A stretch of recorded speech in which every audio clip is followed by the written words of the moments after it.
ప్రేక్షకులందరికీ నమస్కారం. ఈరోజు మన స్టూడియోలో ప్రముఖ ఆధ్యాత్మికవేత్త, ఆస్ట్రాలజర్, దత్తాత్రేయ గణపతి ఉపాసకులు మురళీధర్ శర్మ గారు ఉన్నారు. గురుగారితో మాట్లాడారు.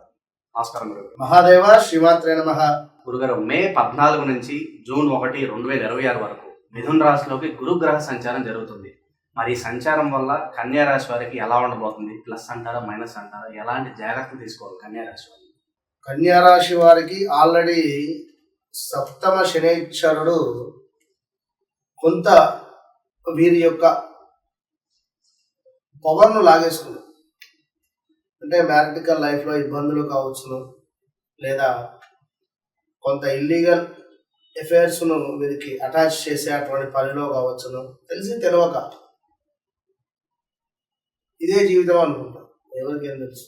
సో వారి లైఫ్లో ఎవరో ఒకరు టర్న్ అవ్వడం, అంటే యూటర్న్ తీసుకుని వాళ్ళ యొక్క జీవితంలోకి రావడం, అది చెడుకు అని వారికి అర్థమయ్యే సమయానికి వెళ్ళిపోతాయి గ్రహాలు. సో గుర్తుంచుకోండి, అబ్బాయిలైనా అమ్మాయిలైనా కన్యా రాశి వారికి 120 స్పీడ్ మీద ఎంటర్ అవుతున్నారు మీ జాతకంలో, లేడీస్ అయినా జెంట్స్ అయినా. సో మనము ఖచ్చితంగా కూడా ఎంతో ఓపికగా మెచ్యూర్గా ఉండండి, ఇది గమనించుకోండి. మరి ఇక్కడ కన్యా రాశి వారికి మరి యొక్క గురుగ్రహము అనేటువంటిది ఒక శుభంగా, కొంత పర్వాలేదు అనేటువంటి పరిస్థితితో, కొంత మేర ఇబ్బందికరమైనటువంటి పరిస్థితితో ఉండబోతూ ఉన్నది. మరి యొక్క కన్యా రాశి వారికి గురువు 10వ భావంలో ఉండి సప్తమ భావాన్ని చూస్తాడు, పంచమ భావాన్ని చూస్తాడు, నవమ భావాన్ని చూస్తాడు. సో ఈ యొక్క కన్యా రాశి వారికి 10వ భావం ఏమిటి? వృత్తికారకుడిగా మారబోతున్నాడు. మరి 10వ భావంలో కొంతమేర జాబ్ రిలేటెడ్ ఇష్యూస్ రాబోతూ ఉన్నవి, జాగ్రత్తగా ఉండండి. ఈ యొక్క కన్యా రాశి వారికి ధనధాన్య ప్రాప్తి కూడా కనబడుతుంది ఇక్కడ. అంటే వ్యవసాయదారుల వారికి అద్భుతమైనటువంటి ధనము, ధాన్య ప్రాప్తి కనబడుతుంది. సో ఎవరైతే కూరగాయలకు సంబంధించిన బిజినెస్ కానీ, ఎగుమతి దిగుమతులకు సంబంధించినటువంటి బిజినెస్లు కానీ ఎవరైతే ఇక్కడ చేస్తున్నారో వారికి సంబంధించినటువంటి దాంట్లో ఖచ్చితంగా అద్భుతమైన లాభాలు కనబడుతుంది. సో ఓవరాల్గా ఎవరైతే జాబ్ రిలేటెడ్ ఉన్నారో వారికి జాబ్లో మార్పులు చేర్పులు, ఎవరైతే బిజినెస్ పెట్టారో ఈ బిజినెస్లో కొంత లాభాలు మందవి.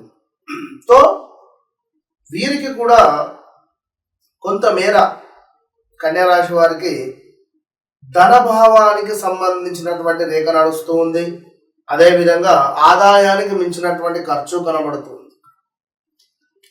సో ఎంతనైతే వస్తుందో మనము అంత మనీని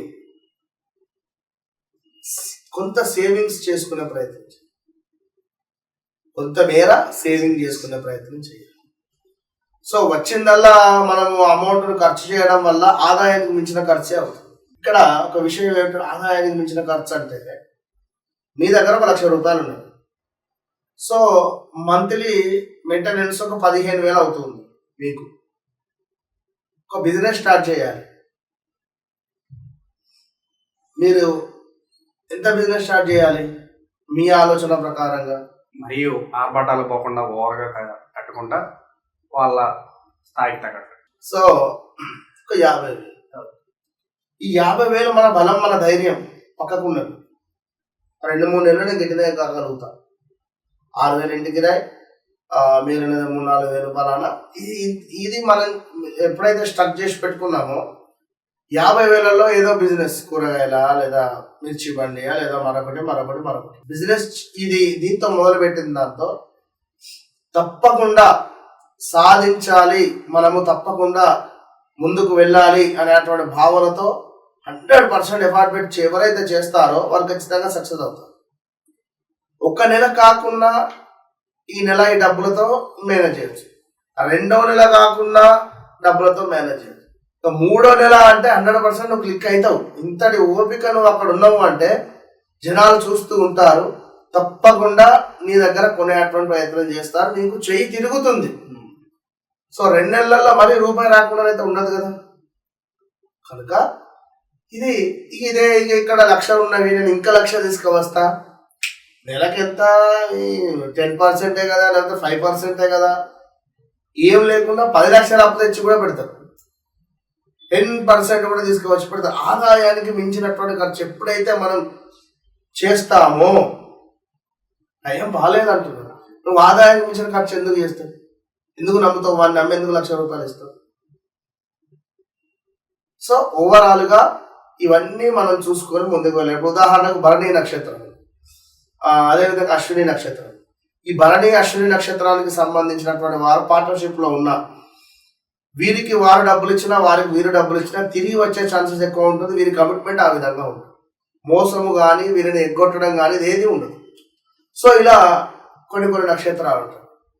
సో అట్లా చూసుకొని పార్ట్నర్షిప్ కానీ అట్లా చూసుకొని వారి వద్ద నుంచి అమౌంట్ తెచ్చుకోవడం కానీ ఇవన్నీ చేసుకోవడం వల్ల మనకు ప్లస్ అవుతుంది. సో ఆదాయానికి మించినటువంటి ఖర్చు కనబడుతుంది. అదేవిధంగా స్థాన భ్రంశము, స్థాన చలనాలు, ప్రదేశ మార్పులు, ఏమైనా ఇల్లు కొనేటువంటి పరిస్థితి కావచ్చును, లేదా ఇల్లు అమ్మేటువంటి పరిస్థితి అయినా కావచ్చును, లేదా మనకు ఇంటికి సంబంధించినటువంటి అడ్వాన్స్ అయినా పెట్టేటువంటి పరిస్థితి అయితే మనకు కనబడుతుంది. కొంతమేర ధన నాశనము కూడా గోచరిస్తుంది. సో జాగ్రత్తగా ఉండాలి ఎవరైతే కన్యా రాశి వారు ఉన్నారో. సో ఇంకా అదే విధంగా చూసుకున్నట్టయితే కన్యా రాశి వారికి కొంతమేర గురువు శిష్ట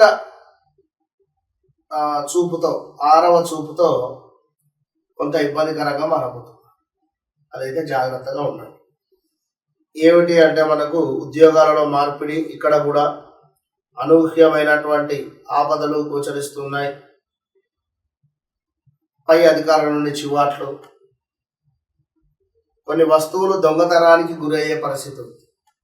సో మొబైల్స్ కావచ్చును, బంగారం కావచ్చును, 1, 2 అని కాదు, చాలా జాగ్రత్తగా ఉండాలి. ఏదో శాస్త్రం ఉండే మనకు ఇంటి దొంగని ఈశ్వరుడైనా పట్టలేడు అన్నట్టుగా ఉంటుంది. సో జాగ్రత్త. బంధుమిత్రులతో కూడా మనస్పర్ధలు రావడానికి ఛాన్సెస్ ఎక్కువగా కూడా ఉన్నాయి. సో ఓవరాల్గా కన్యా రాశి వారికి 7వ శని, గురుస్థానం కూడా కొంత బాగుంది, కొంత బాగాలేదు. మనం ఇప్పుడు ఏం చేయాలి? ఓపికగా ఉండాలి. గురువుకు శనికి సంబంధించినటువంటి పూజా కార్యక్రమాలలో ఎక్కువగా పాల్గొనాలి. స్వాతి నక్షత్రం రోజు ఖచ్చితంగా కూడా ఈ యొక్క లక్ష్మీ నరసింహస్వామి వారికి సంబంధించినటువంటి అభిషేకాలు కానీ, అర్చనలు కానీ, స్వామివారికి ఏవైనా నైవేద్యాన్ని కానీ సమర్పించడం వల్ల విశేషమైనటువంటి ఫలితం ఉంటుంది ఈ యొక్క కన్యా రాశి. చాలా బాగా వివరించారు.